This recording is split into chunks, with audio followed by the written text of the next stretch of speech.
उत्पत्ति 24 का 35। और यहोवा ने मेरे स्वामी को बड़ी आशीष दी है।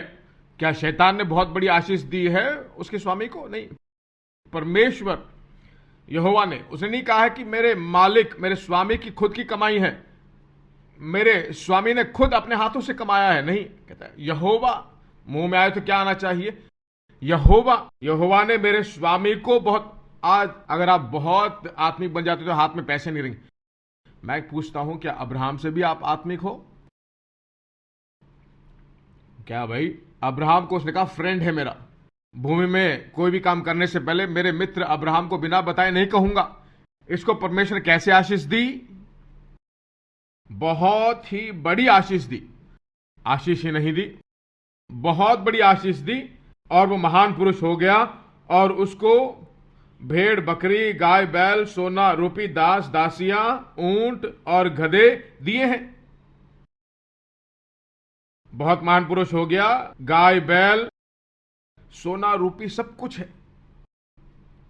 कुछ लोग क्या कहते हैं? परमेश्वर ने उसे बहुत बड़ी आशीष दी। सब आत्मिक आशीषें हैं नहीं, सब आत्मिक आशीषें। परमेश्वर से बहुत ही क्लोज रिश्ता रखोगे तो आत्मिक आशीषें। परमेश्वर के दोस्त हो तो क्या है? आत्मिक आशीष है। क्या आप आत्मिक आशीषों में रहना चाहते हो या चीजों के आधार पर आशीष में रहना चाहते हो? ऐसा पूछा जाए तो क्या कहेंगे बेचारे लोग? मैं सिर्फ आत्मिक आशीषों को पाऊं। ठीक है, आत्मिक आशीषों में रह लो। उसको गाय बैल भी दिया है। गाय बैल, आत्मिक गाय बैल मैंने देखा नहीं आज। आप कहीं जाओ या मांस की दुकान में जाओ तो एक आधा किलो आत्मिक गाय बैल का मांस दो। आत्मिक नहीं।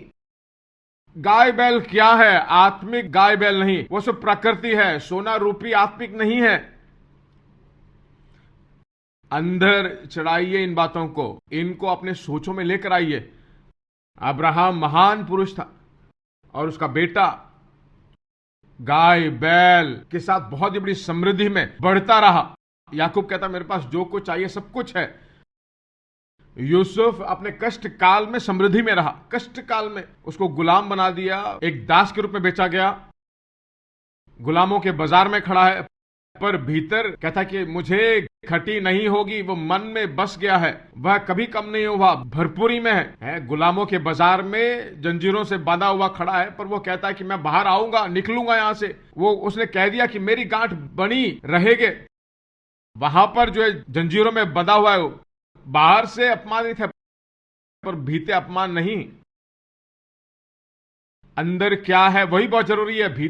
बाहर जो कुछ भी हो वो जरूरी है। देखिए, बिल्कुल करेक्ट। पोतीफर के घर में जाता है, परमेश्वर उसके साथ था और वह सक्सेसफुल था, सफलता में रहा। उस घर में गया तो पूरा अधिकार उस घर का उसके हाथ में आ गया कि नहीं? उसके बाद जेल में डालते हैं, जेल में थोड़े देर समय रहा, वहां पर अधिकार आ गया। उसके बाद मिस्र में जाता है, मिस्र में पूरा अधिकार उसके हाथ में आ जाता है।